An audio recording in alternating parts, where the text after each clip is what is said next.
এই গ্রামের নাম হলো বরতলা। তো এইখানে থাকতো শাকিল নামের এক রাখাল। তো তার ছিল একটি গরু, আর গরুর নাম ছিল হাম্বা মৌসি।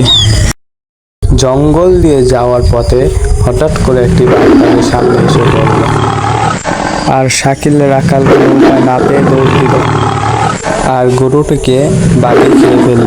দৌড়াইতে দৌড়াইতে তার বন্ধুর সাথে দেখা হয়ে গেল। দেখা হওয়ার পর যা বলে, বন্ধু বন্ধু একটা কথা শোন। হ্যাঁ বল, আর তুই এইভাবে দৌড়াইতেছস কেন?